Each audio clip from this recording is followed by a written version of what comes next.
오늘 이제 기독교 강요 1권 18장 지금 3절 할 차례죠.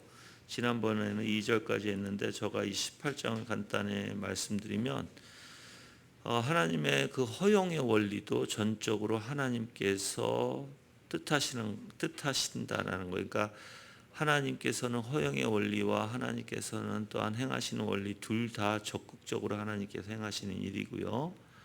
그래서 우리가 이러한 하나님의 그 섭리 안에서 어떠한 한치의 오차도 없이 하나님께서 확실하게 실현하시고 또한 우리의 구속을 이루어 가신다는 것을 제가 조금 말씀을 드렸습니다. 그래서 1절에서는 단순한 허용이 아닌 사탄에 대한 하나님의 주권에 대해서 말씀을 드렸고요. 그래서 행하시는 것과 허용하시는 것 둘 다 하나님의 역사하심이라고 제가 말씀을 드렸습니다. 그래서 어떤 경우에도 하나님과 상관이 없이 이루어지는 인간사는 없다라고도 말씀을 드렸고요. 2절에서는 하나님께서 인간 안에서 일을 추진하시는 방법에 대해서도 말씀드렸어요. 그래서 솔로몬 왕은 그 마음이 하나님의 기쁘심에 따라 임의로 인도된다고 이제 잠언서 21장 1절 말씀을 가지고 말씀드렸고, 뿐만 아니라 하나님께서 분명히 사람의 그 마음속에 내적으로 일하신다라는 것도 말씀을 드렸어요. 그리고 하나님께서는 악행자들을 버리신다라고도 제가 표현했는데, 그래서 하나님께 성경에서의 일관되게 얘기하는 건 뭐냐면 악을 행하는 자는 하나님이 그냥 내버려 둬라라고 말씀하신다는 거예요. 즉 어떻게 보면 그것도 그냥 하나님의 허용이시지만 그냥 단순한 허용으로만 생각하면 안 된다는 거예요. 이 허용도 뭐든지 다 하나님의 선하신 뜻에 있다라는 것이에요. 그래서 여러분들이 근데 제가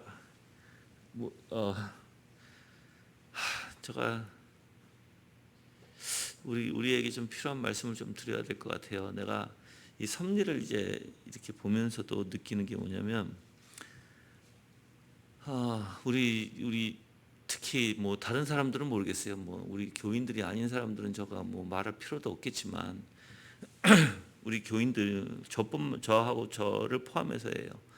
우리 교인들이 아직까지 하나님의 역사하심과 인간이 해야 할 일이 도대체 무엇인지 모르고 있다라고 생각이 들어요. 사실 오늘 이 부분이 3절과 4절 부분에 그 내용이 나와요.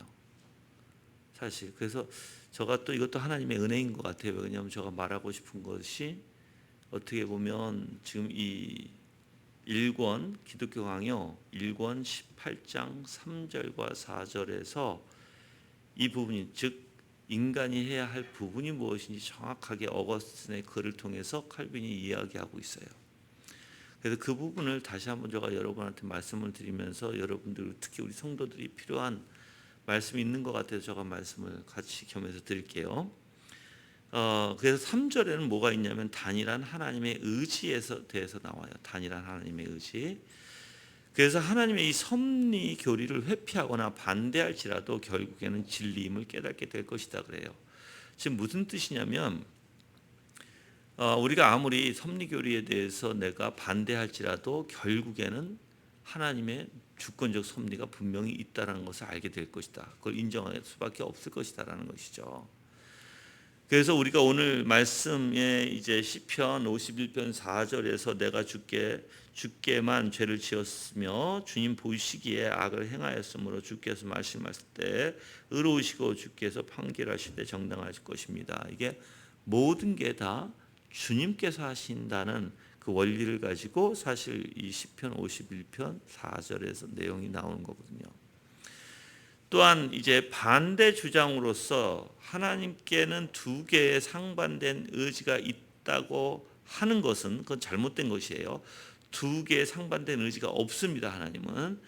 그래서 많은 사람들이 만약에 그렇게 잘못된 섭리를 보게 되면 그것은 칼빈이 하나님의 은밀한 계획을 보지 못했기 때문이다라고 표현을 해요. 그래서 우리가 한번 욥기서 가볼까요? 욥기서 1장 21절의 말씀에 보면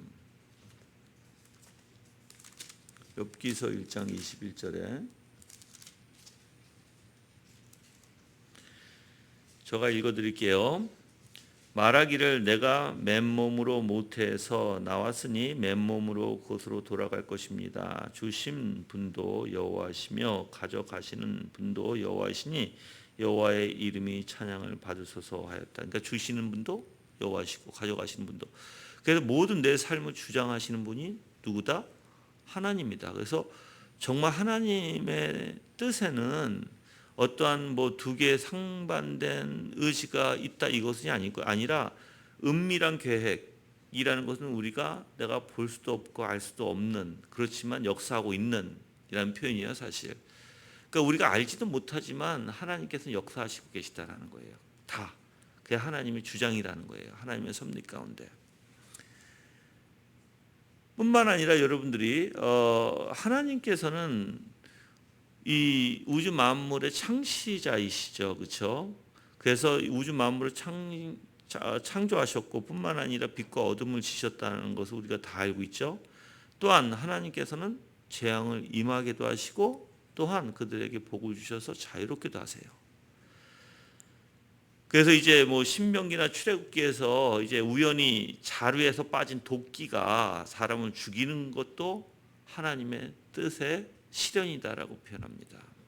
그래서 여기서는 단 한 가지라도 우연이라는 게 없다. 예. 뿐만 아니라 이제 그리스도의 십자가의 죽음을 향한 헤롯과 빌라도의 공모도 두말할 필요 없이 우리의 구속을 위한 하나님의 뜻의 실현이다라고 말하고 있다는 것이에요. 즉 헤롯, 빌라도뿐만 아니라 여러분들 뭐 가룟 유다도 거기 있었죠. 뿐만 아니라 뭐 거기 로마 병정서부터 그 사람들이 다 하나님의 그 뜻을 몰랐지만 그 예수님을 대적하고 죽였지만 하나님의 모든 섭리 가운데 그들에게는 하나님께서 허용하시지만 또 예수 그리스도를 통해서 하나님의 뜻을 이루어 나가신 하나님. 우리가 그래서 자 이제 요 부분을 제가 가지고 좀 설명을 좀 우리에게 해당될 수 있는 말들을 좀 해볼게요, 여러분들. 당연히 우리는요 헤롯과 또는 빌라도와 또는 이방인들처럼 하나님을 모르는 자들이 돼서는 안 되겠죠, 그렇죠? 우리가 이제 여러분들이 가만히 생각해 보면 지금 우리가 구약이나 신약에서 하나님을 모르고 그들의 욕심과 또는 그들의 욕구적으로 하나님의 백성을 핍박하거나 이스라엘을 침공하거나 하는 일들을 우리가 봐요, 그렇죠? 근데 하나님께서는 그들을 허용하실 때가 있어요, 그렇죠? 왜 그들의 마음을 일으켜서 그렇게 이스라엘 백성들을 이스라엘이라는 나라, 유다라는 나라, 북이스라엘 나라를 침공하게 할까요? 바로 하나님께서 계속해서 이스라엘 나라에게 뭐라고 하죠? 돌아오라고 우상 숭배하지 말라고 그렇게 말씀을 전하시잖아요, 그렇죠? 그럼에도 불구하고 그들이 돌아오지 않을 때 다른 나라를 들어서 이스라엘 백성들을 징계하시는 끔 사용하시거든요. 그래서 이스라엘 백성들이 다시 하나님을 찾게끔. 자, 그러면 우리가 한번 좀 생각을 해보자고요. 헤롯도 마찬가지고 빌라도도 마찬가지고 사실 우리의 입장에서는 우리는 어떻게 해야 될까요? 당연히 하나님의 기쁘신 뜻에 합당한 행동들이나 합당하게 우리가 우리가 오늘날에는 교회 안에서는 이렇게 표현하죠. 믿음으로 사실 하나님 앞에 합당하게 행동해야 돼요. 우리의 입장에서는. 그렇죠? 자, 만약에 우리가 이방인들과 같이 또는 헤롯과 같이 또는 뭐 가룟 유다와 같이 하나님을 배반하는 것은 옳지 않아요. 하나님을 대적하는 것은 옳지 않다고요. 교회가 특히 그렇죠? 그러면 교회는 오직 하나님 앞에 순종하며 살아나가야 돼요. 그렇죠? 그런데 이제 이 부분에 대해서 제가 여러분들에게 조금 내가 여지껏 누누이 말씀드렸던 것이지만 한번 여러분이 다시 한번 생각해 보기를 바라요. 많은 사람들이 제가 볼 때는 자신의 책임이 무엇인지 모르고 있는 것 같다라는 거예요. 첫 번째로. 자신의 책임은요. 우리가 인간됨의 목적이 뭐라고 그랬죠? 하나님을 영화롭게 하고라고 표현해요. 자, 그러면 인간됨의 목적은 그 목적이 책임의 원리와 같아요, 여러분들. 같이 연결되어 있는 부분이에요. 인간이 어떻게 해서든 하나님을 영화롭게 해야 하는 본분을 지니고 있다는 것이에요. 그럼 여러분들은 어떻게 하든 책임을 다해야 되는 거예요. 자, 어떤 책임? 하나님의 말씀에서 하나님이 우리에게 주어진 피조물로서 우리가 마땅히 해야 할 일들을 얘기하는 거예요, 저는. 그러면 마땅히 해야 할 일들이 아무리 힘들고 아무리 지치고 아무리 어려울지라도 인간들은 해야 돼요. 누구를 의지해서? 하나님을 의지하고 해야 돼요. 그런데 이제 꾀를 내고 그것을 이제 하지 않으려고 여러 가지를 수를 쓰게 되죠. 내 형편에 맞게끔. 그건 절대 옳은 것이 아니에요, 여러분들. 여러분이 꾀를 내서는 안 돼요. 그건 하나님 앞에 맡겨야 되는 거예요. 예를 들어서 지금 내가 만약에 어떤 일을 하는데 일이 너무 힘드니까 내가 꾀를 내 있거든요. 보통 사람들이. 그렇죠? 자, 꾀를 내는 일이 우리가 해야 할 일일까요? 아니면 꾀를 내는 일이 우리가 하지 말아야 될 일일까요? 하지 말아야 되는 일이에요. 우리는 그냥 소와 같이 묵묵히 아무리 힘들어도 그냥 그 길을 가야 되는 것이에요. 그러면 하나님이 어떻게 하신다고요? 섭리 가운데 하나님이 주권자로 하나님이 움직이신다고요. 근데 이제 우리가 꾀를 내기 시작하면 이제 우리가 누구 자리에 앉게 돼요? 이제 하나님 자리에 앉게 되는 거예요. 저는 사람들이 그거를 이해를 못하고 있다라고 저는 생각을 해요. 이해를 못하고 있다.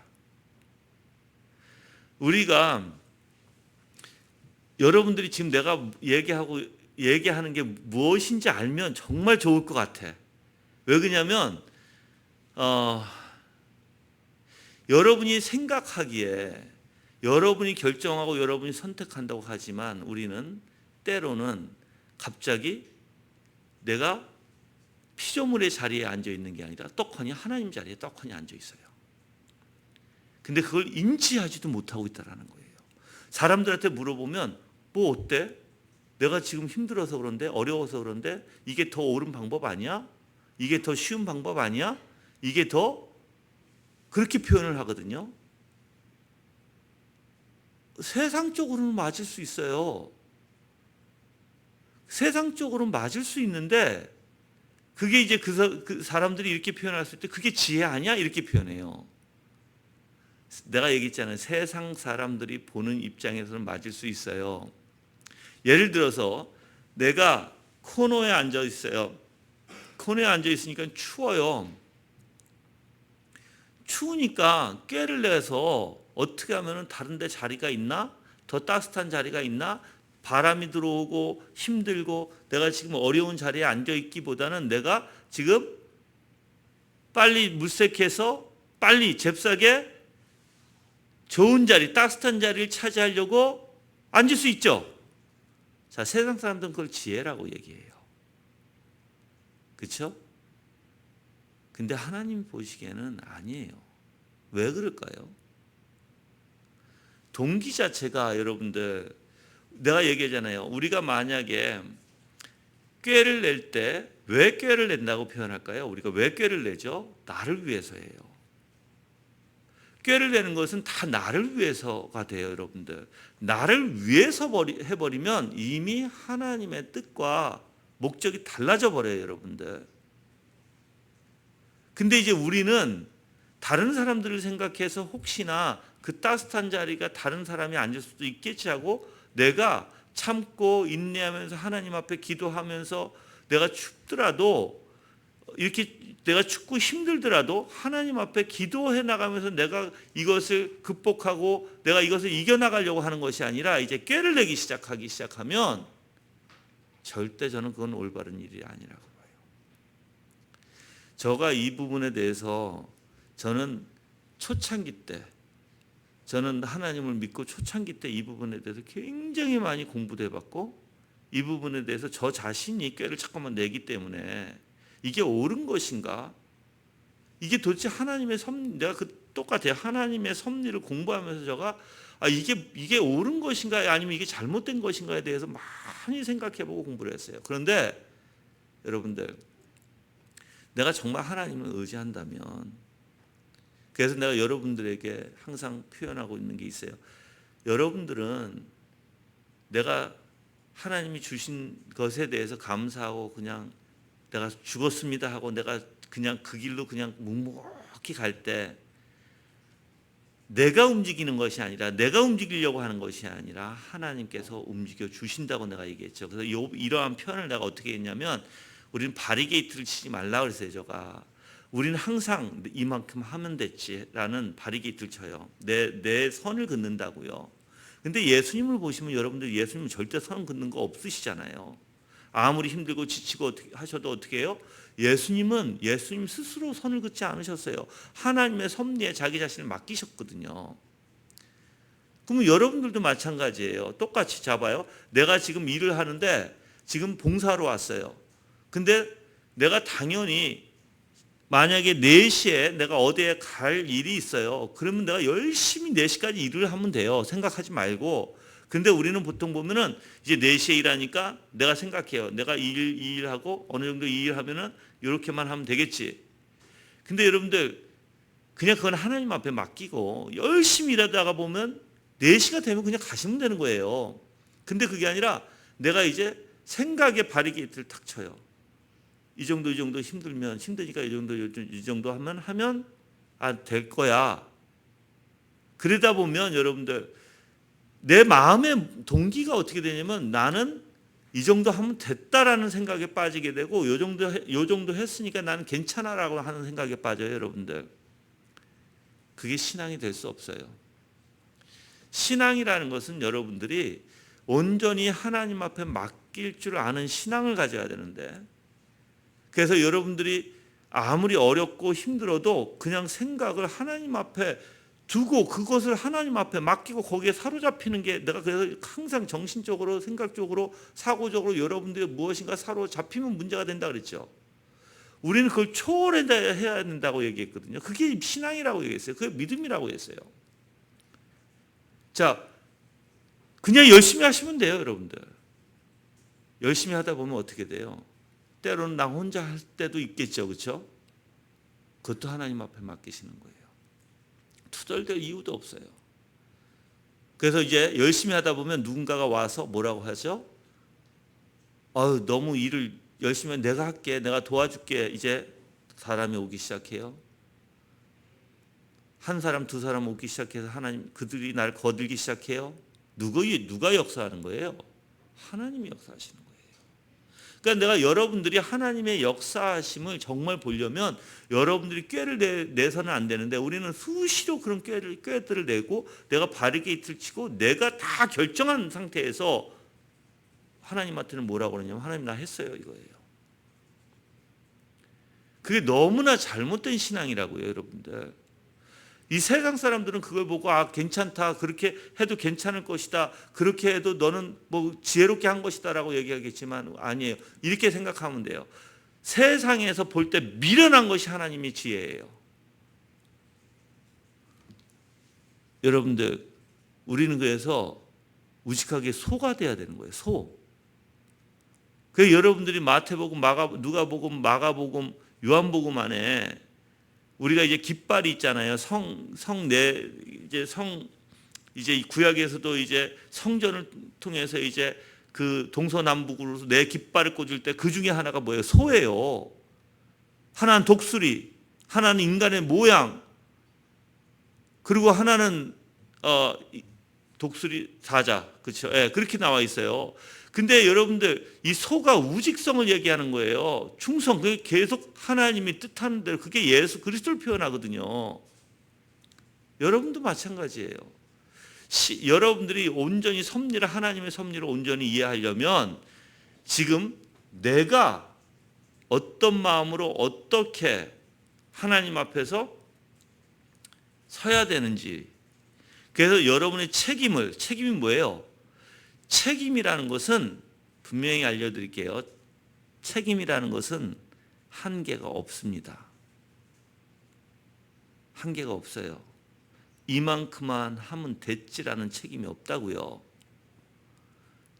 예수님 안에서 책임이라는 것은요, 내 목숨을 걸고 하는 것이에요. 여러분들, 자식이 문제가 있으면 자식을 여러분들 어느 정도 책임지고 앉을 거예요? 아무리 그 자식이 정말 문제가 있어서 정말 여러분들이 힘들게 하고 아무리 할지라도 부모로서는 어떻게 해야 돼요? 그 아이를 죽기 살기로 여러분들이 책임을 끝까지 져야 되는 것이에요. 그게 부모예요. 그렇죠? 무슨 일이 있든 간에. 부모는 꾀를 내면 안 되는 거예요, 여러분들. 꾀를 내기 시작하면 그 아이들도 그 꾀를 배우기 시작하고, 꾀를 내기 시작하면 문제가 이제 심각해지기 시작해요. 저는 여러분들이 절대 꾀를 내지 않았으면 좋겠어요. 그냥 주님이 주시면 주시는 대로. 욥이 얘기했잖아요. 주신 이도 하나님이시고 가져가시. 정말 여러분들 그 사고를 한번 가져보세요. 주시는 이도 하나님이시고 가져가신 이도 하나님이시면 그 중간은 꾀가 없어요, 여러분들. 근데 우리는 그걸 알지 못하고 내가 생각을 하고 내가 결정을 하고 내가 다 해놓고 이제 그거를 어떻게 해요? 나는 참았어. 나는 인내했어. 나는 괜찮아. 아니요, 안 괜찮아요. 내가 볼 땐 절대로. 왜 안 괜찮을까요? 왜? 인내한 건 인내했을 거예요. 너무 힘들지라도 인내는 분명히 인내했을 거예요. 근데 문제가 뭐예요? 하나님을 의지하지 않고 본인이 혼자 다 지지고 볶고 간 거예요. 그게 문제예요, 그게. 그래서 제가 여러분들한테 누누이 얘기하죠.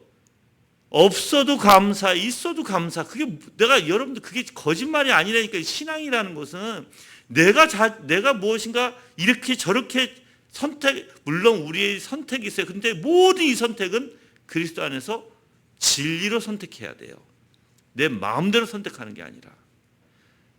네, 여러분들 라면 드시고 싶으면 드세요. 선택권이 있죠. 네, 당연히. 내가 김치라면을 해 먹을까 아니면 뭐 짬뽕라면을 해 먹을까 아무거나 드세요. 근데 뭐가 문제예요? 욕심을 가지고 제가 짬뽕 먹으니까는 나는 좀 더 맛있는 거 찾아서 그래 나는 쟤보다 좀 맛있는 거 더 비싼 거 먹을래. 이게 죄예요, 여러분들. 선택한 거 아무렇게나 선택하세요. 먹고 싶은 거 있으면 죄가 안 된다면. 근데 여러분이 만약에 라면을 먹어도 똑같이 먹어도 다른 사람이 제 라면 이쁘게 라면 이쁘게 게 아니라 잘 끓였고 보기 좋게 끓였어. 내가 질투해서 나도 잘 끓여봐야지. 하나님이 기뻐하실 것 같아요. 그 아무리 잘 끓여도. 그 라면을 끓이는 이유가 뭐예요? 목적이 뭐예요? 배고파서 끓이긴 했어요. 그런데 상대방이 잘 끓이고 칭찬받으니까 자기도 칭찬받기 위해서. 여러분들 하나님을 사랑하는 사람들은 그렇게 하지 않아요. 하나님을 기쁘게 하려고 해요. 하나님을.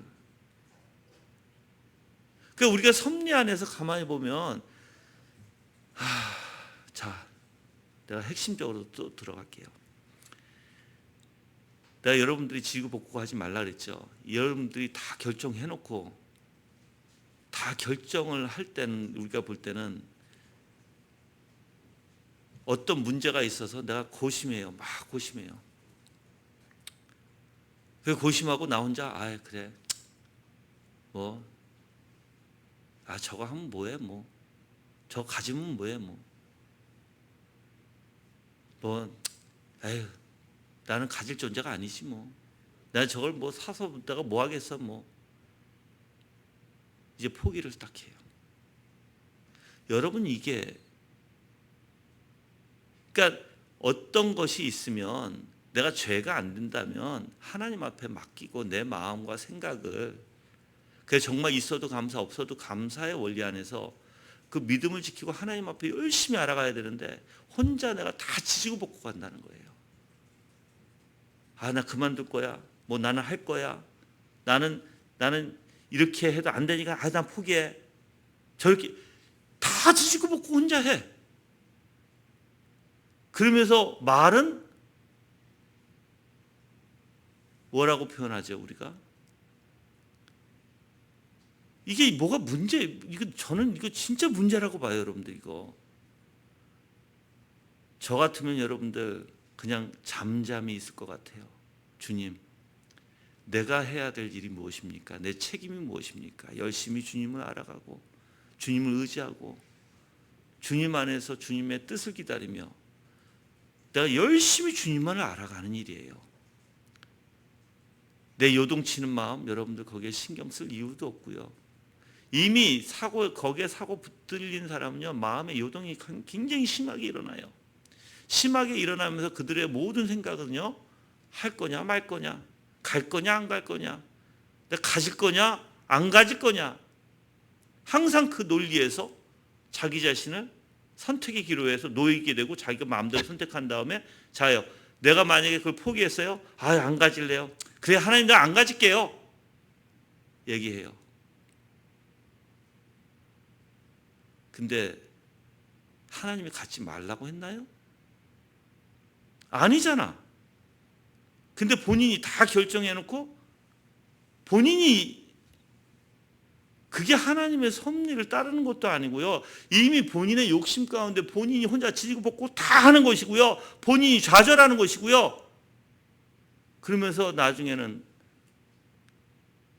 하나님? 그 안에는 하나님 없어요, 여러분들. 본인이 지지고 볶는 거예요. 물론 이 원리도 하나님의 섭리 가운데 허용이겠죠. 허용은 안 좋은 거예요, 여러분들.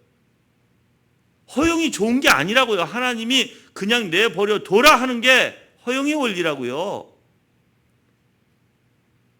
하나님이 우리를 인도할 때 그렇게 하지 않으세요.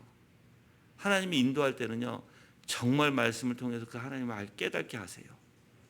깨닫게 하시고 그 깨달음이 뭔지 아세요? 하나님의 주권적 하나님이고 하나님이 날 선으로 인도하실 것이고 어떻게 되든 그게 나한테 세상 사람들 볼 때 나한테 너무 해로울지라도 그것조차도 하나님이 모든 걸 선으로 인도하신다는 거예요. 물론 악을 가지고 하나님이 펴 바꿔가지고 악을 선으로 얘기하시지는 않아요. 악을 선으로 이야기하시지는 않는다고요. 그렇지만 아무리 인간이 악할지라도 하나님께서는 모든 섭리 가운데 하나님의 선하신 뜻을 이루세요.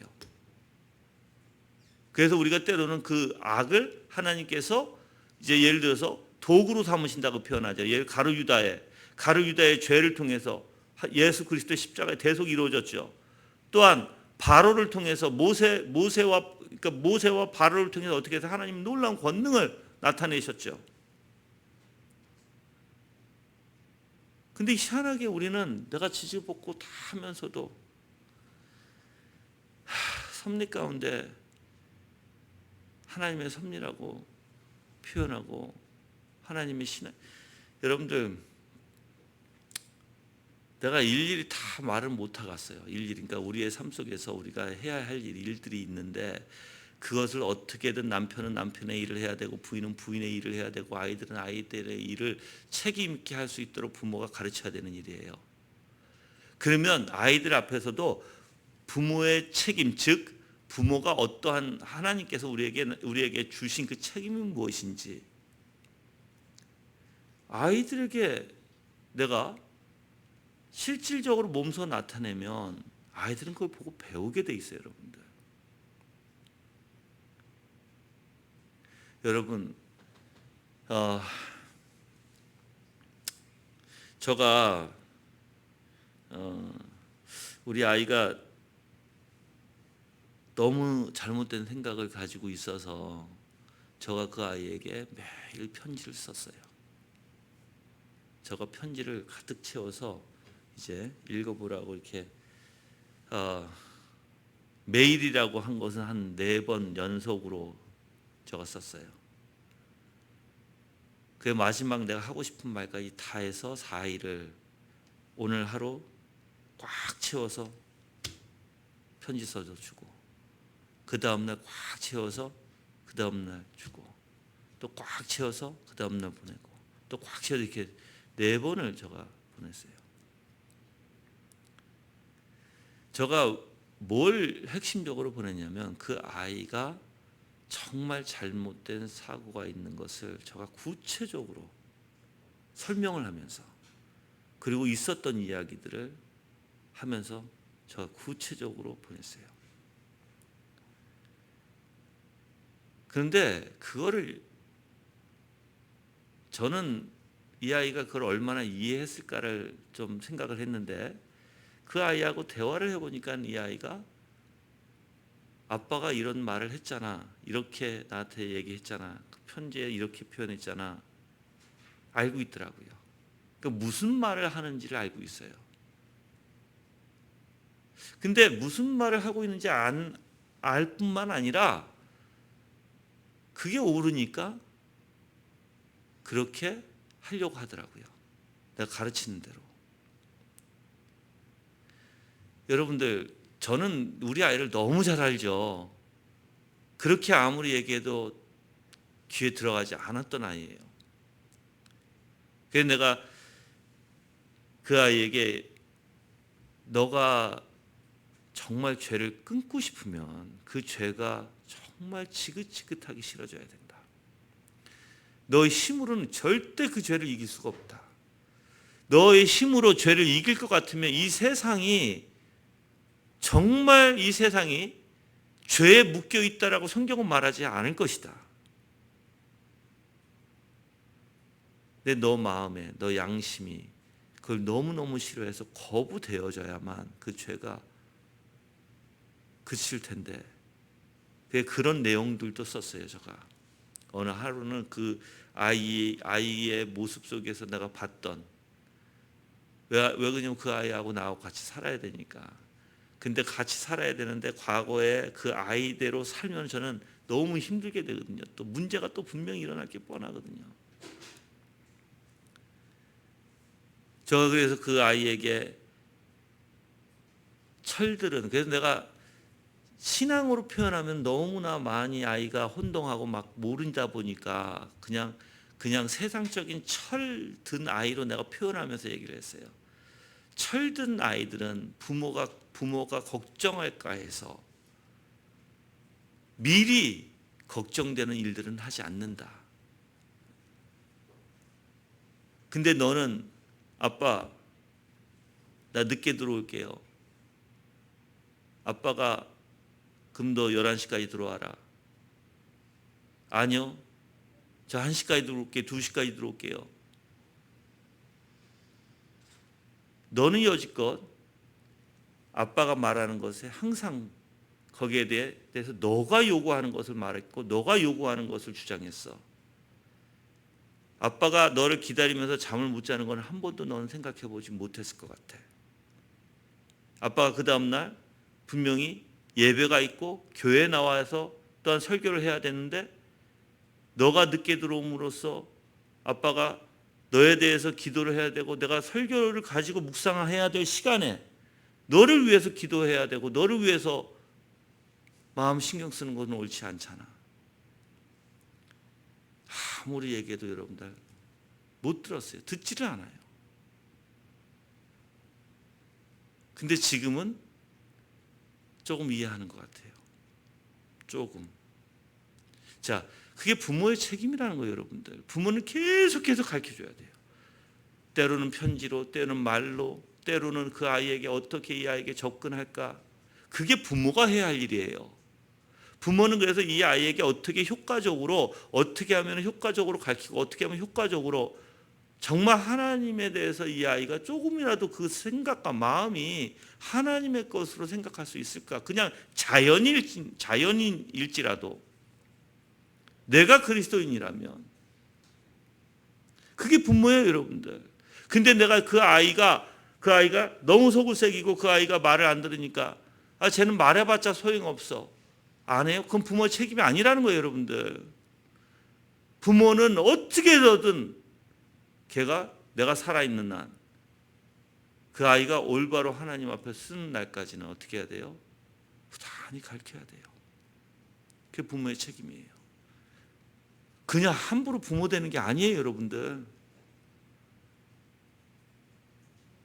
그래서 부모가 될 때는 굉장히 힘든 고난이 있어요, 여러분들. 정말이에요. 아이들 키우면서 내가 참아야 되고 인내하면서 그 아이에게 어떻게 하면 효과적으로 이 아이의 마음에 멍들지 않고 이 아이의 마음에 악한 게 들어가지 않고 오히려 이 아이의 마음에 부정적인 게 생기지 않도록 부단히 부모가 노력해야 되는 거예요.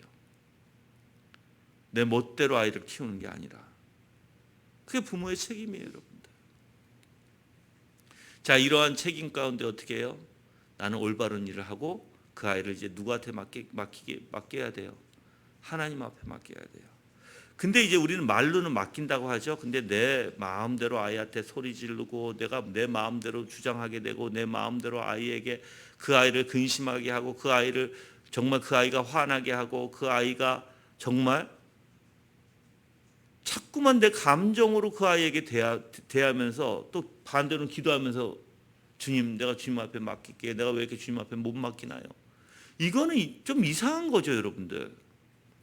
여러분이 책임을 지려면 여러분 자신에게 부단히 그 아이에게 어떻게 효과적으로 그 아이에게 내가 얘기했죠, 부정한 것과 그 아이의 마음속에 생각 속에 멍들지 않도록 가장 선한 것으로 어떻게 내가 채워줘야 될까?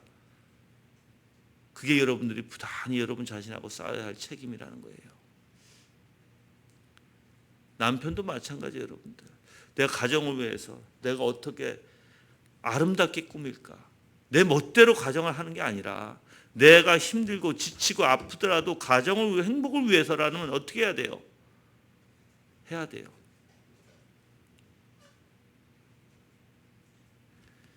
그게 남편이 해야 할 일이고 부인이 해야 할 일이에요, 여러분들. 자, 그 가운데 어떻게 해야 된다고? 이제 하나님 앞에 기도하면서 우리 가정을 맡겨야 된다고요. 내가 다 주장하는 게 아니라. 그래서 사람들은 자기 자신이 하나님의 섭리 가운데 하나님의 뜻이라고는 얘기하지만 이미 자기가 다 결정해놓고 다 해놓고 하나님 이제 나 이렇게 했어요. 나 저렇게 했어요. 내가 이렇게 했으니까 하나님 따라오세요. 내가 이렇게 했으니까 나 이제 괜찮아요. 뭐 혼자 지지고 볶고 다 한다면 그거는 올바른 신앙이 될 수 없습니다, 여러분들. 하나님의 놀라운 능력도 바라보지 못하고요. 그래서 내가 여러분들한테 얘기하잖아요. 만약에 우리 교회가 이사를 가요? 그럼 여러분들 내가 만약에 이렇게 해볼게요. 내가 결정을 했어요. 결정하고 여러분들에게 막 이사 갑시다 막 추가한다면 이게 올바른 거예요? 아니잖아요. 이게 왜 올바르지 않아? 하나님의 역사가 뭐예요? 내가 기도 가운데 나는 잠잠히 내가 해야 할 일, 내 마음을 지키고 내 생각을 지키고 우리 성도들의 영혼을 위해서 부단히 가르치다 보면 하나님의 뜻에 따라서 때에 따라서 다 하나님이 한 생각과 한 마음으로 모아주실 텐데, 그래서 정말 그런 역사가 일어날 텐데 내가 다 결정해버려. 그리고 내가 다 결정했으니까 여러분 따라오십시오라고 해버리면, 근데 여러분들도 그렇다고요. 여러분이 다 결정해서 하나님 따라오세요 이거예요. 그래서 믿음에는 인내라는 게 필요한 거예요. 인내가 괜히 필요한 게 아니에요, 여러분들. 주님이 역사해 주시고 주님의 시간에 주님의 때에 하실 수 있도록 내 생각과 내 마음을 지키는 일이에요, 여러분들. 근데 우리는 섭리를 잘 모르다 보니까 내가 다 내 삶 속에 내 섭리 안에, 그러니까 하나님의 섭리 안에 내가 지지고 볶고 하나님 섭리하셨어요 이렇게 얘기해요. 절대 아닙니다.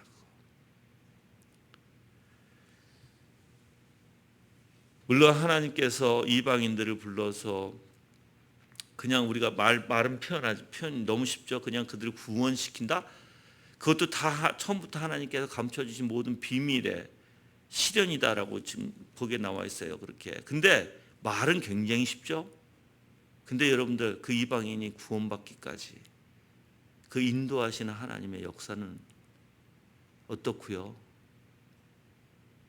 정말 처음부터 하나님 안에 감춰진 모든 비밀이 우리에게 드러나기까지, 우리를 어떻게 인도하시기까지, 우리를 어떻게 무너뜨리고 어떻게 하나님께서 우리를 정말 가나안의 10년 가운데 인도하심으로써 정말 우리가 하나님을 바라볼 수 있도록 해주신 이 모든 과정마다 다 하나님의 역사죠. 섭리죠.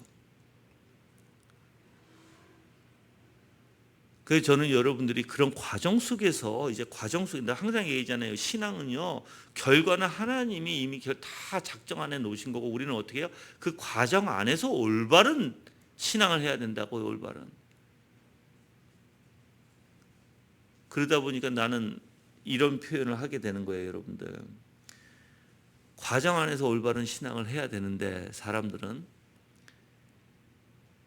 다 자기 방법을 선택합니다. 그 과정을. 그리고 그냥 다 결정하고 자기가 다 해놓고 하나님 주세요 이거예요. 여러분들 이거는 근데 이게 무엇인지 사람들이 모르고 있다고요. 이게 까막눈 같아요. 본인의 결정을 다 하고 본인이 다 지고 볶고 다 해놓고 나중에 하나님 나 이제 다 내려놨어요. 아니 뭘 내려놔. 하나님 나 이제 여러분들이 그 하나님의 역사는 원래 그렇게 되는 게 아니에요. 그게 내가 우리 아들한테 하는 얘기예요. 아들이 이제 아빠 괜찮아요 나. 아 뭘 괜찮아 너가. 하나님의 역사는 그게 아니죠. 하나님의 역사하는 사람은요. 나 괜찮아요 말 안 해요 여러분들. 하나님의 역사는요 그냥 겸손히 엎드리게 되고 하나님의 역사는 겸손히 엎드려 정말 주님 앞에 가난한 10년 가운데 주님만 바라보게 돼요.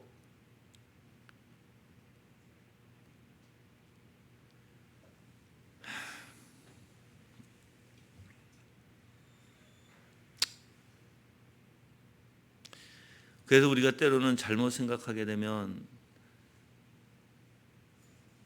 우리가 성경을 통해서도 이상하게 하나님이 섭리 가운데 하나님께서 후회하시다라는 전에도 말씀드렸잖아요. 이런 표현을 해요. 그렇지만 하나님은 불변의 하나님이시라고요. 하나님께서 하나님의 그 마음을 우리에게 나타내시기 위해서 그러한 인간적인 우리가 알아들을 수 있는 표현을 사용하시는 것인데 하나님을 올바로 안다면 하나님은 불변의 하나님이라는 걸 알아요. 불변의 하나님이라는 것 왜 그게 굉장히 중요한 교리인지 아세요? 자, 불변의 하나님이라면 우리는 생각하기 때문에 생각할 때 뭐라고 생각하냐면 내 마음에서 내가 요동치잖아요. 막 힘들잖아요. 그러면 이제 내가 마음 먹은 대로 내가 나는 괜찮고 내가 평안하죠. 그러면 우리가 가지고 있는 생각은 어떤 거냐면 내가 이제 막 요동치다가 내 마음이 평안하고 내가 무엇인가 결정했어. 그러고 나서 하나님 앞에 뭐라면 하나님 나 이제 괜찮아요. 이제 하나님 내가 이제 그거 다 내려놨어요. 여러분들 그러한 표현이나 그런 생각은 사고는 올바른 게 아니에요. 여러분들 왜 그런지 아세요? 만약에 한번 이렇게 생각해 보자고요.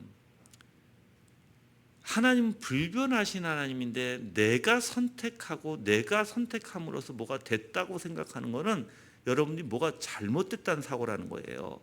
뭐든지 하나님의 뜻에 나를 둬야 되는데 그래서 하나님이 중심이라고 얘기하는데 나는 내가 다 생각하고 지지고 볶고 해놓고서 하나님 나 괜찮아요 하면 하나님은 뭐가 되겠냐고요. 하나님 중심이 될까요? 아니에요. 오히려 하나님이 중심이 되는 게 아니라 내 중심에서 내가 다 결정해놓고 하나님 나 괜찮아요 라고 얘기하는 거라고요.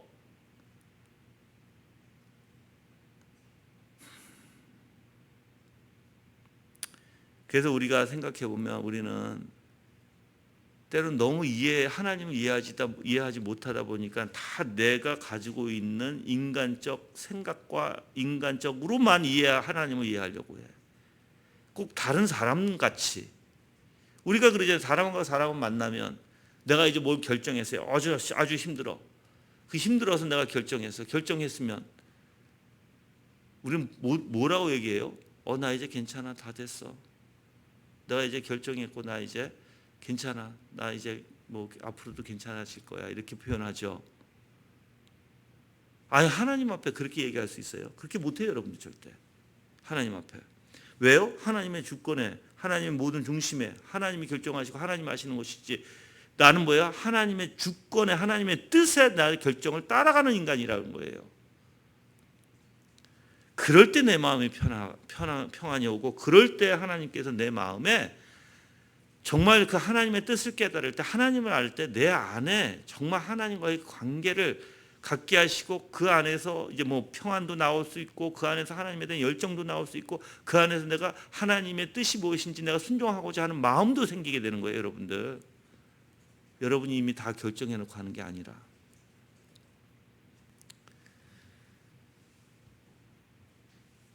그래서 어거스틴이 이렇게 표현하죠. 인간은 가끔 선한 의도에서 하나님께서 원하시지 않는 것을 원한다 이렇게 표현해요. 인간은 가끔 선한 의도에서 하나님께서 원하시지 않는 것을 원한다. 이게 뭐냐면 하나님께서 원하시는 건 아버지를 죽이는 일이에요. 근데 선한 의도에서 하나님 우리 아버지 죽이지 마세요. 이게 올바른 거라고요. 제가 전에도 얘기했어요. 그래서 이런 어거스틴이 그 내용을 이야기를 합니다. 그 이야기를 하면서 사실 만약에 어떤 악한 아들이 하나님께서 우리 아버지를 죽이고자 하시니까 하나님 죽이세요. 이거는 올바른 하나님의 뜻이지만 이거는 하나님 보시기에 악하다. 그 사람에게, 그 아들에게는. 그래서 이 원리를 여러분이 잘 알아야 된다는 거예요. 여러분들 하나님의 중심, 뭐든지 하나님의 섭리 안에서 하나님의 중심으로 살아가지 않으면 다 죄가 될 수밖에 없어요. 이유는 뭐냐면 여러분이 이미 하나님 자리에 앉아서 여러분이 다 지지고 그러고 나서 하나님 찾는 격이 돼버리는 거예요. 이제 그렇게 하지 않으려면 내가 얘기했죠. 가난한 심령을 한번 생각해요. 가난한 심령을 가지고 있던 분들은 알 거예요. 가난한 심령 안에는 자기가 결정하는 게 없는 거 아세요? 뭐만 해요? 하나님 앞에 손만 내밀 수밖에 없어요. 아무것도 아니에요. 주님 주세요. 우리는 이러한 스테이지에 있어야 돼요. 우리는 만약에 우리가 이러한 스테이지에 없잖아요. 그러면 뭐냐면 내가 다 해놓고 따라오세요 하나님 이렇게 돼버리는 거예요. 그러면 내가 중심이 돼버리는 거예요, 여러분들. 내가 그래서 사고에 대해서도 얘기했죠, 여러분들. 우리는 이렇게 표현하죠. 내가 하나님의 중심적 사고가 어떤 거냐면 내가 만족을 하려고 해요. 그럼 만족을 어떻게 해요? 많은 사람들이 내 만족을 내가 스스로 채워서 만족하죠. 그게 내 중심이 되는 거예요. 아니에요. 만족은 누구로부터 나와야 돼요? 예수 그리스도로부터 하나님으로부터 만족이 나와야 되는 거예요.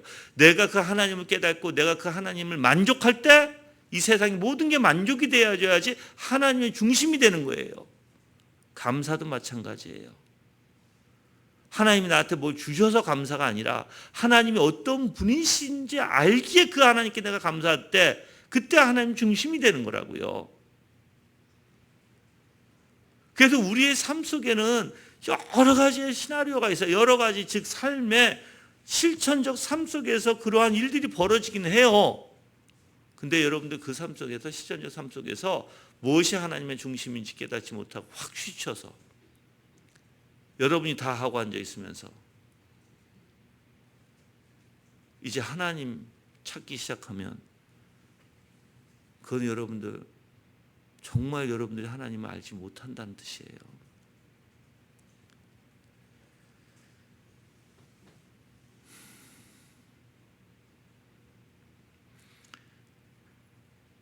그래서 우리가 이 어거스틴이 그 경건한 자식 아까도 얘기했지만 그 착한 선한 자식은 하나님께서 원하시지 않는 것을 요구할지라도 그 요구 자체가 선하기에 하나님이 그를 선한으로 보신다는 거예요.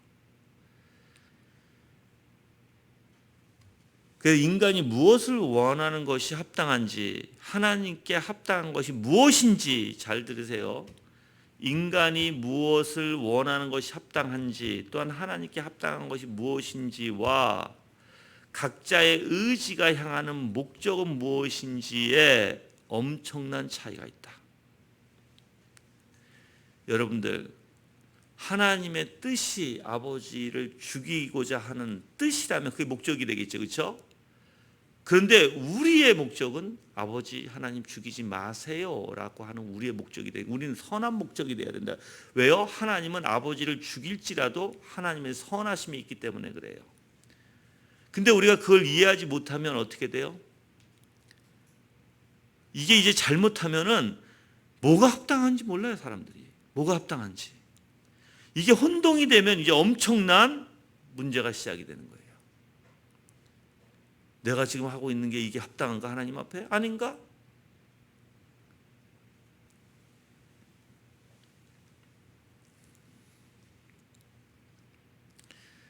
여러분들, 하나님은 아까도 얘기했지만 하나님은 선하신 하나님이, 하나님이 하시는 모든 일은요, 우리가 잘 이해가 안 되겠지만, 다 할 수도 없지만 선하신 일이에요.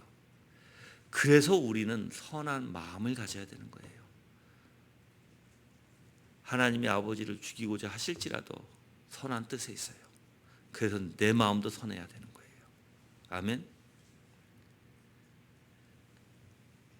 그러니까 저는 여러분들이 정말 하나님께서 원하지 아니하시면 아무 일도 이루어지지 않는다는 것을 안다면 하나님 앞에 맡길 줄 아는 사람이 됐으면 좋겠어요. 얘기했죠. 맡긴다고 해서 가만히 앉아 있는 게 아니에요. 절대로. 맡기는 일은 내가 책임을 다하면서 내가 결정하지 않는 거예요. 그냥 나는 책임을 다할 뿐이에요. 내 삶에. 그렇지만 내 생각에 따라서, 내 기분에 따라서, 내 상황에 따라서 내가 결정하고, 그런 게 아니라고요. 예를 들어서 내가 직장을 옮겨요. 네, 옮기세요. 근데 뭘 가지고 있으면 옮기지 말아야 돼요? 내 의도 자체가, 목적이 하나님의 선하심이 아니면 옮기지 마시라는 거예요. 돈을 따라가요? 옮기지 마세요. 그건 선한 게 아니잖아요. 근데 돈을 따라가는 게 아니라 내가 이쪽에 가서 어떻게 하면 내가 좀 더 하나님을 더 섬길 수 있고, 교회 나와서 봉사할 수 있고, 어떻게 하면 이쪽으로 가면 내가 조금이라도 더 하나님의 일을 할 수 있을까의 원리 안에서는 여러분들이 어떤 것을 선택해도 상관이 없어요. 자, 어떤 것을 선택하는 원리 안에서 여러분들이 당연히 우리는 항상 선택의 원리에 살아가겠죠. 그렇죠? 뭐든지 무엇을 먹어도, 무엇을 내가 뭐 입을까의 선택, 그것도 선택의 원리예요. 그렇지만 항상 우리의 마음은 악이 없어야 된다는 거예요. 악이. 즉 욕심이 없어야 되고, 내가 예를 들어서 남한테 질투와 시기 때문에 하는 행동들이 아니어야 되는 거예요. 선한 목적에 여러분 둬야 되는 거예요. 뭘 하든.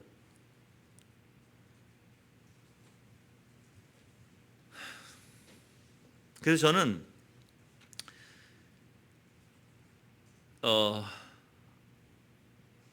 여러분의 자신을 한번 돌이켜봤으면 좋겠어요. 여러분 안에 정말 여러분이 하나님의 선하신 뜻이 있는가? 예를 들어서 우리가 아이들이 많으니까 여러분들 아이들에게, 여러분들 부모님들 이거 얘기하면 조금 엄마들이나 아빠들이나 좀 찔끔할 거예요.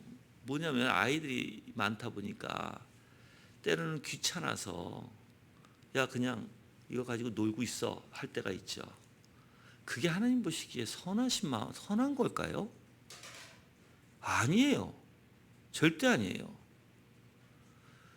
그 아이를 귀찮아해서 야 지금 너 이렇게 하고 있어, 저렇게 하고 있어, 지금 내가 힘드니까, 내가 엄마가 힘들고 아빠가 힘드니까 지금 귀찮으니까 그냥 아이한테 뭐 하나 장난감 주고 놀고 있어.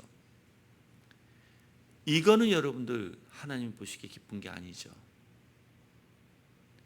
그럼 뭐가 그럼 옳을까요? 내가 힘들지라도 그 아이에게 그러면 어떻게 하면은 이 아이와 내가 힘들지라도 같이 놀아줄까? 그리고 어떻게 시간 분배를 잘해서 내가 이 아이에게 재울 때 재우고 뭐 등등 여러 가지가 일이 있을 거예요, 그렇죠? 뭐 나도 뭐 다 애들 키워봐서 알아요, 내가 직접. 그래서 여러분들이 내 마음에 그거와 싸워야 되는 거예요. 내가 하나님이 원치 않는 것과 부단히 기도 가운데 말씀 가운데 붙들며 싸워 나가야 돼요. 그게 전쟁이에요, 이제 여러분들.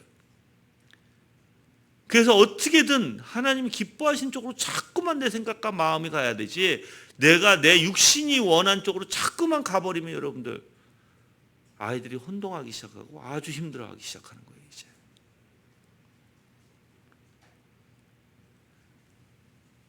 그래서 여러분이 또한 한번 이렇게 볼게요. 내가 열심히 노력을 해서 노력하다가 뭐가 안 되는 것 같아. 아, 하나님의 뜻이 아닌가 보다 하고 포기해요. 여러분들 처음부터 뭐가 잘못된 것 같아요. 그거는 왜 그런지 아세요? 처음부터 내가 어디에, 내가 만약에 눈 멀어서 거기에 향하고 있다라고 하면 처음부터 내가 왜 거기에 눈을 멀어야 되지서부터 시작을 해야 되는 거예요. 여러분들 거기 왜 내가 눈 멀어요? 거기에 왜?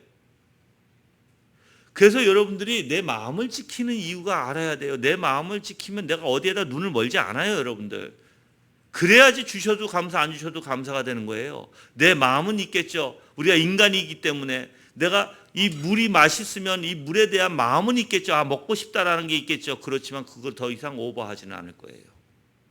오버해서 내가 사로잡히지는 않을 거라는 거예요. 이 물에 내 마음을 흔들 정도로, 만약에 언제 이 마음이 흔들리냐면 내가 먹고 싶죠. 내 마음은 있죠. 그런데 이걸 누가 먹어버렸어. 감정이 일어나기 시작하는 거예요. 그럼 이미 사로잡혔다는 뜻이에요. 여러분들 거기까지는 가지 말아야죠. 그러면 아, 먹고는 싶죠. 당연히 우리 인간이다 보니까. 그렇죠? 그렇지만 이걸 하나님 앞에 맡기고 마음은 있지만 더 이상 내가 거기에 지배당하지 않고 하나님에 맡기고 다른 사람이 이걸 마실지라도 오히려 난 감사해야 할 줄 알고 같이 기뻐할 줄 아는 자가 돼야 되겠죠. 다 하나님의 주권적 섭리에 있으니까. 그러니까 여러분이 그 정도까지 가려면 모르겠어요. 얼마만큼 하나님께서 여러분들을 훈련하셔야 되는지 모르겠지만 저는 올바른 방향을 지금 가르쳐주고 있는 거예요. 올바른 방향. 근데 우리는 여러분들 이거조차도 생각도 못해요. 여러분들 뭐가 옳은지도 생각 못하고 내가 뭐에 사로잡혀 있는지도 생각지도 못하고 내가 요구하고 내가 혼자 다 지지고 볶고 한다는 거예요. 먹고 싶어? 그래서 우리 아이들이 보통 식탁에 가면은 맛있는 거 있으면 아이들이 어떻게 해요? 저거 내가 먹을까라고 생각, 이게 하는 이제 뭐 맨 처음에 막 먹죠. 많으니까는 그냥 좀 빨리 먹죠, 아이들이. 근데 그 빨리 먹는 그 아이들의 마음에 속셈도 있을 거예요. 그렇죠? 그리고 나중에 이게 점점 떨어졌다. 아니면 자기의 분량을 다 했다. 근데도 내가 먹고 싶다. 근데 어른들이 그 분량을 정해줬다 하면 어떻게 해요? 애들이 어른들 이제 눈치 보기 시작하죠. 그러면서 이제 마지막에 있는 것들, 자기가 먹고 싶은데 이미 사로잡힌 거죠. 이미. 여러분들 이미 사로잡히면 예를 들어서 A라는 아이도 먹고 싶고 B라는 아이도 먹고 싶어서 같이 둘이 그 자리를 배회하면, 근데 어른이 A라는 아이한테 야 이거 너가 먹어 하잖아요. B라는 아이가 어떨까요? 질투하죠. 이미 A라는 아이도 마음에 뺏겨 있고 B라는 아이도 마음에 뺏겨 있다는 뜻이에요. 여러분들. 그러니까 우리는 거기까지는 가지 말아야 된다. 거기까지는 항상.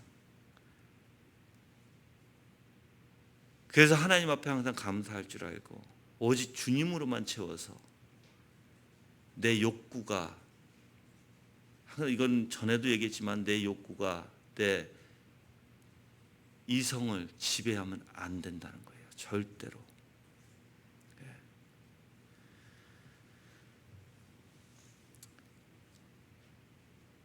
그래서 여러분들이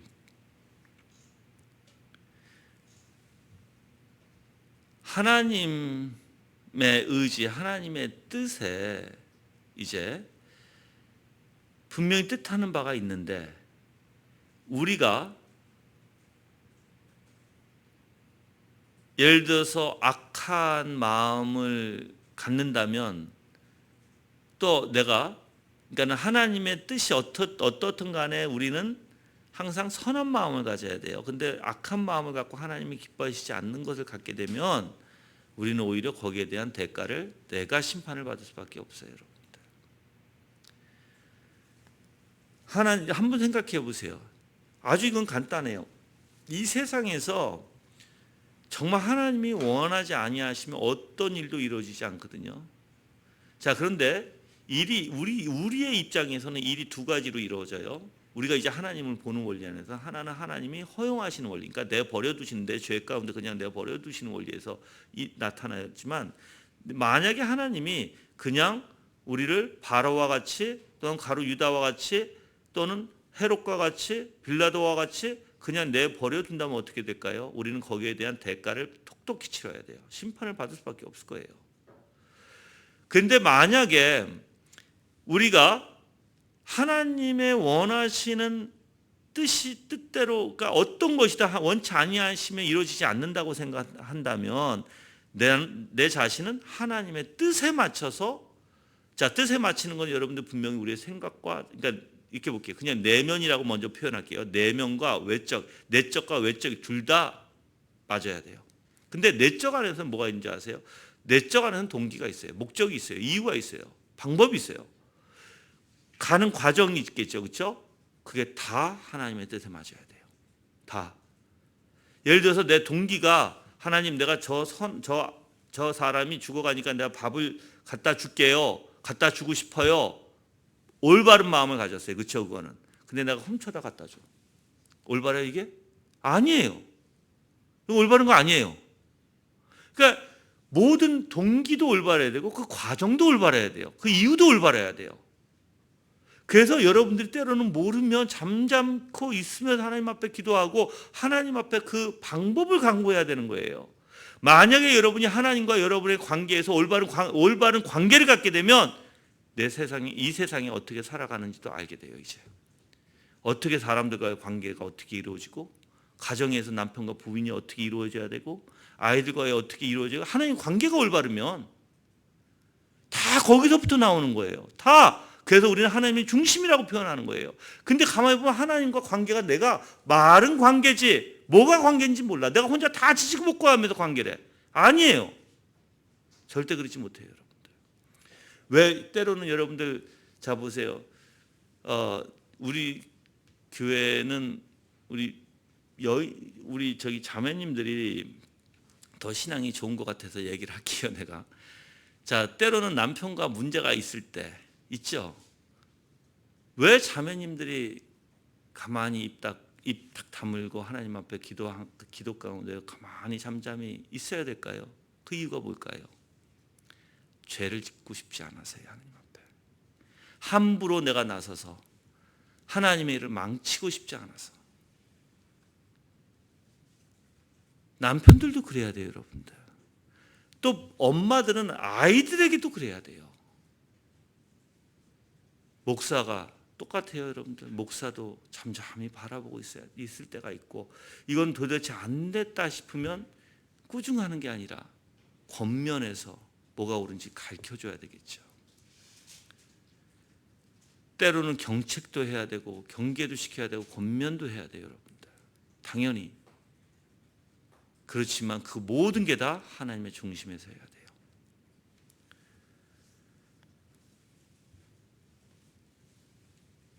그래서 4절에서는 불경자의 행위를 사용하시는 하나님에 대해서 나옵니다.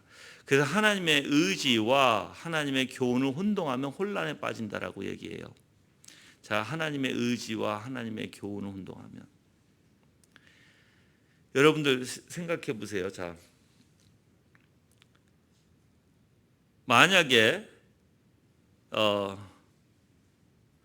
다윗이 밧세바하고 간음죄를 저질렀죠, 그렇죠? 근데 이제 압살롬이라는 아들이 등장하잖아요, 그렇죠? 자, 근데 압살롬이 아버지의 후궁들을 더럽혔죠, 욕보였어요, 그렇죠? 자, 이제 우리가 혼동하면 안 되는 거예요. 압살롬이 이렇게 생각하면 어떨까요? 하나님의 뜻은 지금 우리 아버지가 간음했으니까 우리 아버지의 그 간음을 지금 하나님께서 지금 혼내시려고 해. 그러니까 나는 내가 아버지의 후궁들을 욕보이는 게 당연해. 이게 말이 되나요? 돼요? 안 되잖아. 그러니까 이게 혼동이 되면 안 된다고요. 혼동이 되면. 우리는 때로는 그렇게 혼동해요, 여러분들. 그래서 만약에 우리가 지금 사실 이 압살롬이 행한 것은 근친상간이에요. 그렇죠? 하나님이 절대 명하신 게 아니에요, 여러분들. 그렇죠? 그런데 하나님의 뜻은 우리 아버지가 여러분들 진짜 압살롬하고 아히도벨이 사실 그 이유 때문에 다윗하고 등 돌아서서 다윗을 대적한 거 아세요?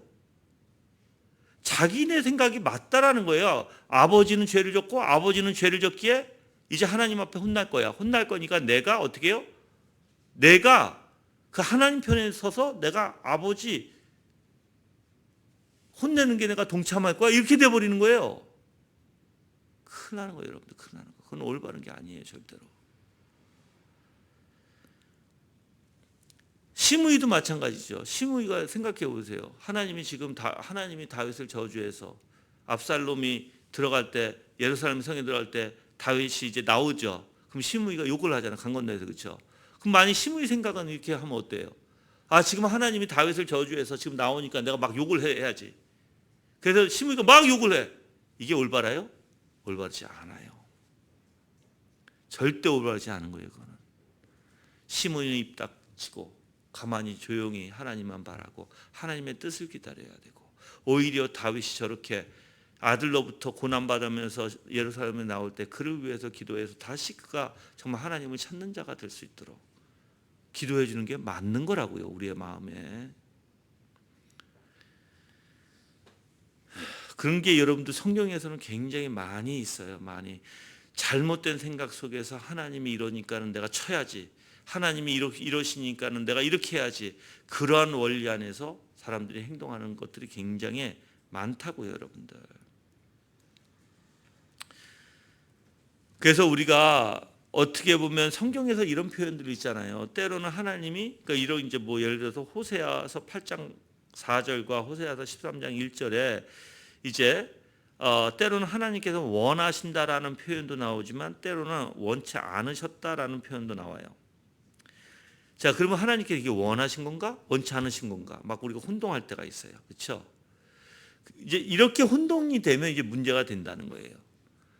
우리가 중요한 것은 뭐냐면 그 안에서 하나님의 역사하심의 선하신 뜻을 봐야 되는데 자꾸만 하나님께서 때로는 예를 들어서 이제 호세아 8장 4절에 이런 표현이 있어요. 그들이 왕들을 세웠으나 내게서 난 것이 아니며 그들이 지도자를 세웠으나 내가 모르는 바이며 그들이 또 은금으로 자기를 위하여 우상을 만들었나니 결국은 파괴되고 말리라. 자, 왕들을 세웠는데 나는 내가 한 것이 아니다. 지도자를 세웠는데 나는 모르는 바이다. 무슨 뜻이에요? 잘못 이해하면 나는 내가 안 세웠어. 나하고 상관없는 일이야. 이렇게 생각 들잖아요. 그렇죠? 그런데 호세아서 13장 1절에 내가 분노함으로 내게 왕을 주고 이렇게 보여요. 누가 왕을 줬어요? 하나님이 줬어. 여러분들, 그래서 우리가 이러한 표현들이 무슨 뜻을 의미하고 있는가를 잘 살펴야 되고, 정말 이 세상의 모든 주권을 하나님께서 그 왕들을 내가 세우지 않았다? 그게 아니라 그들의 욕심대로 자기네들이 어떻게 했어요? 이제 누굴 죽이고 또 누가 죽이면서 누가 올라서고 막 그런 일이 역사가 있었잖아요. 그렇죠? 그는 하나님이 내버려 두셨다라는 거예요. 허영 가운데. 근데 그것도 하나님의 선하신 뜻에 있다. 네. 그래서 결국은 하나님이 그들을 징계하시죠. 또한 하나님께서 그들을 통해서 선지자들을 보내고 선지자들이 그들에 대해서 또한 경고도 하시고, 그래서 누굴 나타내요? 이제 그들의 죄성은 계속해서 그 왕의 직위를, 그 명예를 얻기 위해서, 그 권세를 얻기 위해서 그들은 서로 죽이고 싸우고 왕자리를 차지하지만 분명 하나님께서는 선지자를 통해서 위대하신 하나님을 나타내고 하나님의 징계를 통해서 하나님의 거룩하심을 나타내고.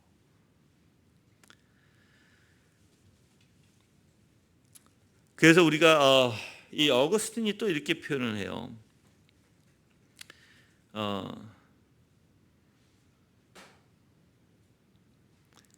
즉 성부께서, 이게 설명을 좀 해드릴게요. 성부께서 성자를 내어주셨고 그리스도께서는 그 몸을 내어주셨으며, 자, 성부께서는 누굴 내어주셨어요? 성자를.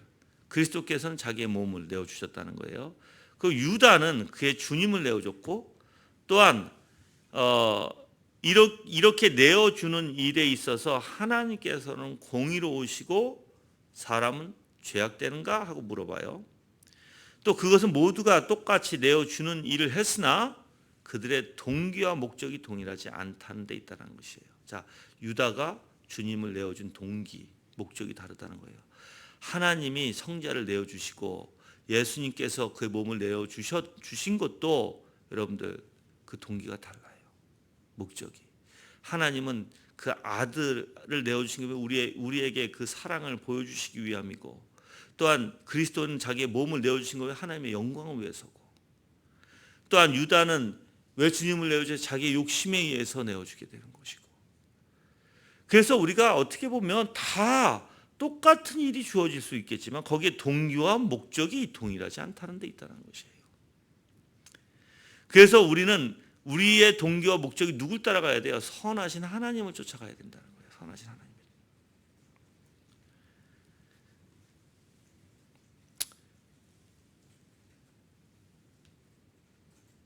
그래서 우리가 이 아거스틴이 또 이렇게 표현해요. 하나님께서는 심지어 악한 자의 마음속에서도 자신이 원하시는 바는 무엇이든지 행하시고, 그렇지만 그들의 악행에 따라 보응하시나니 어느 누가 그러한 심판을 떨지 않겠는가 얘기해요. 네, 하나님께서는 그냥 때로는 인간사에 그냥 이렇게 내어 주실 거예요. 그렇지만 우리가 정말 하나님 앞에 어떠한 의도로, 어떠한 목적으로, 어떠한 동기로 내 생각과 내 마음이 어떠한지 분명히 여러분이 살펴야 되겠죠. 그리고 이제 칼빈이 얘기한 자연질서, 특별섭리, 성령의 내적 통치에 대해서 잠깐 말씀을 드리고, 섭리의 방법과 목적에 대해서도 잠깐 말씀을 드릴게요. 그리고 이제 제가 마칠 텐데, 이건 뭐 길지 않고 제가 간단히 설명을 해드릴게요. 먼저 자연질서의 원리예요. 자연질서. 그래서 섭리에는 세 가지 측면이 있어요. 섭리에는 첫 번째는 자연질서의 측면이에요. 이 자연질서라고 하는 것은요, 하나님께서 피조물을 만드셨을 때 각자에게 주어진 처지와 자질에 따라 모든 피조물을 인도하시는 일반적인 방식입니다. 이것을 자연질서라고 해요. 즉 피조물을 만드셨을 때 각자에게 주셨던 처지와 자질에 따라 모든 피조물을 인도하시는 방식이에요. 그게 자연 질서라고 표현해요.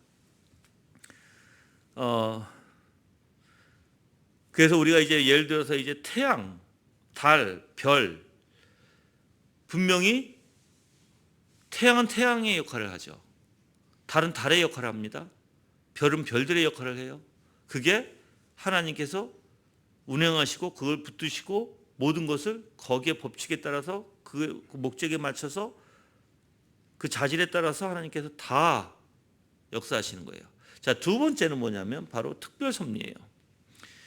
이 특별섭리는요, 하나님께서는 피조물로 하여금 자신의 선하심과 의로우심과 심판을 자신이 나타내는 뜻에 따라 돕도록 하신다는 것입니다. 이게 특별섭리예요.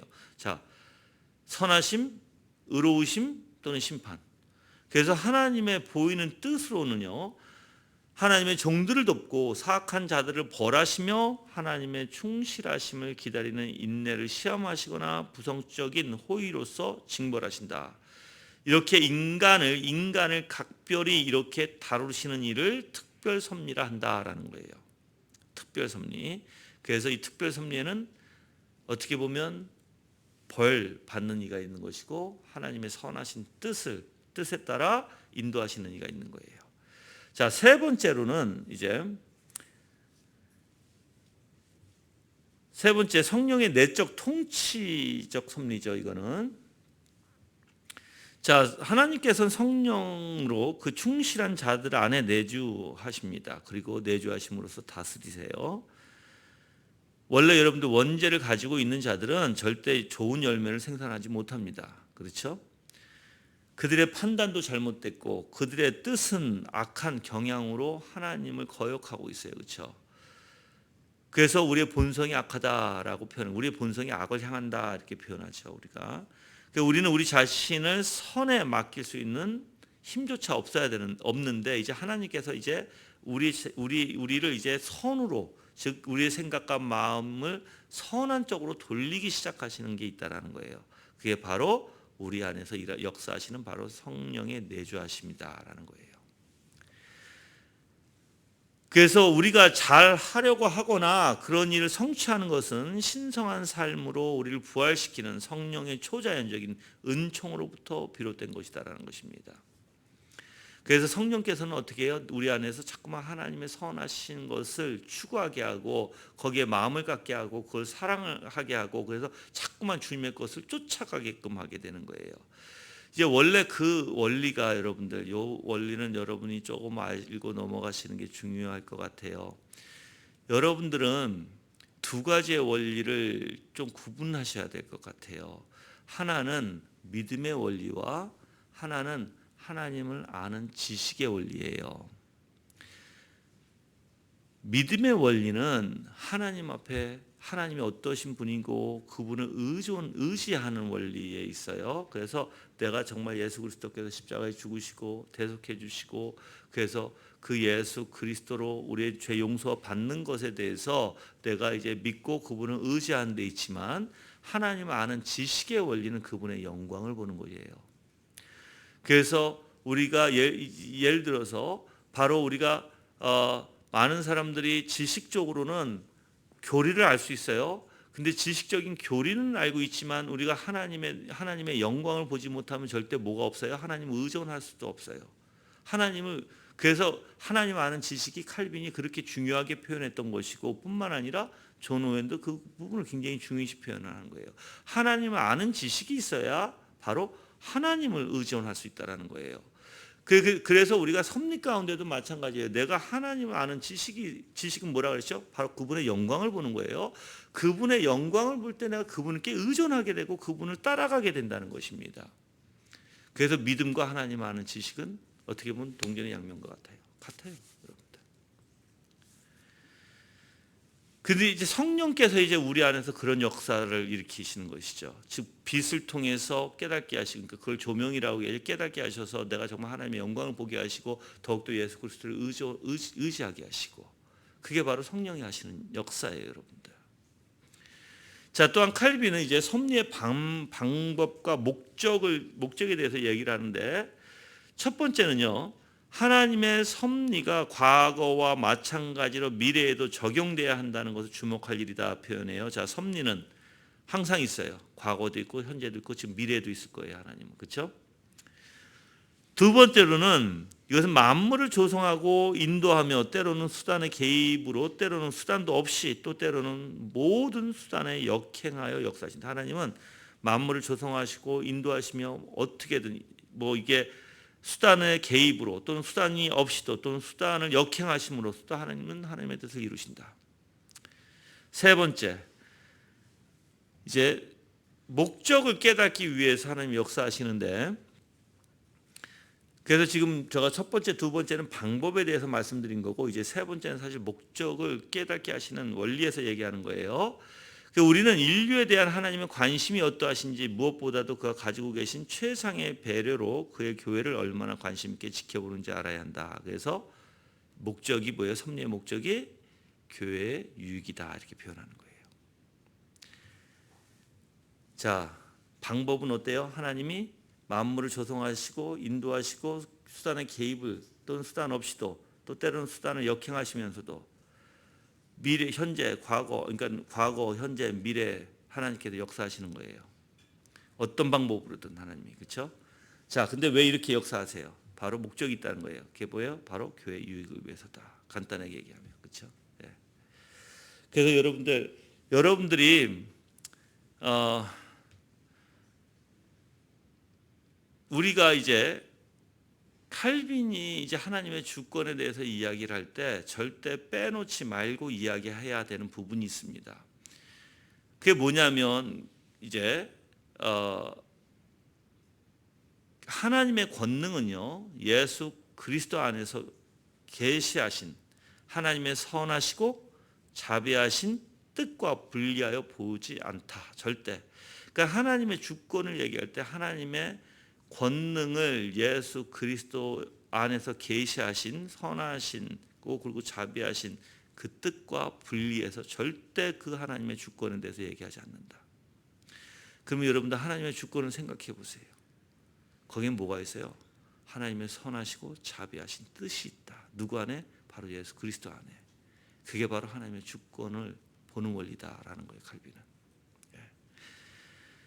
그래서 우리가 잘못하면은 하나님의 이러한 주권을 잘못하면 무조건 하나님의 주권만 얘기하다 보면 뭐예요? 하나님의 아무렇게나 하시는? 아니에요, 여러분들. 그렇게 아니라 물론 하나님이 뜻하신 방법들 다 하실 거예요. 하나님 원하신 대로. 그런데 하나님께서는 예수 그리스도 안에서 우리를 선택하셨고 택하셨고 우리 예수 그리스도 안에서 하나님께서 그 선하시고 자비하시고 긍휼하신 하나님 그 하나님을 우리에게 나타내실 것이고 그리고 또 그렇게 역사하실 것이에요. 그게 모든 게 다 교회의 유익이 될 것이라는 것입니다. 그래서 저는 여러분들이 이러한 하나님을 정말 올바로 깨달으시고요. 정말 좀 우리가 다시 한번 좀 이렇게 정말 좀 영적으로 성장하는 믿음 안에서 그래서 더욱더 성숙해지는 그리스도인이 되기를 바라요. 여러분이 항상 현실 속에서 살아가는데 우리가 말로는 하나님의 중심이요 하나님을 따른다고 하지만 내 생각이 방향이 완전히 잘못되어 있고 내가 지금 어떤 방향으로 가고 있는지도 내가 모른다면 정말 문제입니다, 여러분들. 그렇게 되다 보면 어떤 현상이 일어나기 시작하면 근데 이제 한 가지 물어볼게요, 여러분들. 이렇다 하면 무조건 조심하세요. 내가 어떤 문제가 생겼어요. 근데 그 문제에 생각에 빠지게 돼요. 거기 감정이 일어나요. 100% 문제예요. 그 사람은 절대 하나님의 말씀 안 봐요, 여러분들. 왜 그러냐면 이미 빠져 있어요. 그래서 본인이 이기려고 허둥지둥할 거예요. 본인이 허둥지둥하다 보면 그래서 이제 우리가 이제 보통 이제 말씀 묵상과 기도로 이제 가라고 그러잖아요, 그렇죠? 그러면서도 계속해서 거기에 허둥댈 거예요. 근데 이제 허둥대다 보면 한 가지 이상한 일이 생겨요. 어떤 일이 생기냐면 그냥 내가 결정하고 내 소견에 좋은 대로 생각해 버려요, 이제. 하나님의 영광 하나님의 영광을 보든지 정말 하나님을 아는 지식으로 깨우침을 받아야 내가 올바른 방향으로 가는데 그게 없이 나는 성경은 봐요, 기도는 해요, 예배는 참석해요. 근데 내 안에서 막 요동치면서 지금 그게 생각에 더 빠져들면서 그게 여러분들 절대로 내가 성경을 봐도 성경 보는 게 아니에요, 사실. 근데 결론은 어떻게 나냐면 결론은 다 자기 혼자 스스로 내리고 하나님의 말씀으로 인도받지도 못하고 근데 이제 본인은 열심히 한 거예요. 이게 희한해요, 여러분들 이게. 그래서 여러분들이 정말 조심해야 될 게 내 생각과 내 마음이 정말 하나님의 말씀의 진리 안에서 정말 그 주님이 내가 정말 주님을 깨닫고 있나 보셔야 돼요. 그렇지 않으면 여러분들은 혼자 깨달을 것이고 혼자 좋은 소견에 사사기의 문제가 뭐였어요? 다 자기가 옳다고 생각하는 그게 문제였잖아요. 그래서 제가 읽어드릴게요. 그때 시대에 사사기 맨 뒤편에 가보시면 나오죠.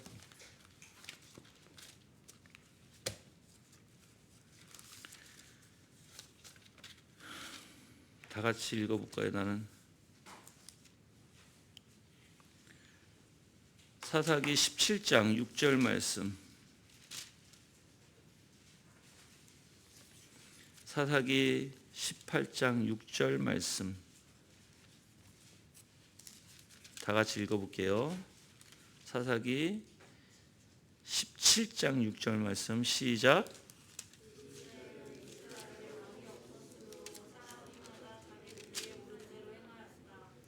자, 또 사사기 21장 25절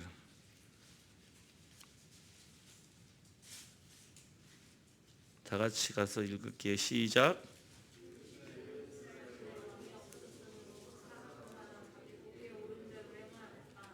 자, 또 잠언서 29장 18절. 잠언서 29장 18절.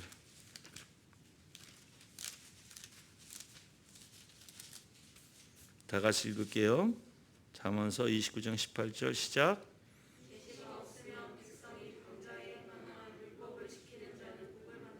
네.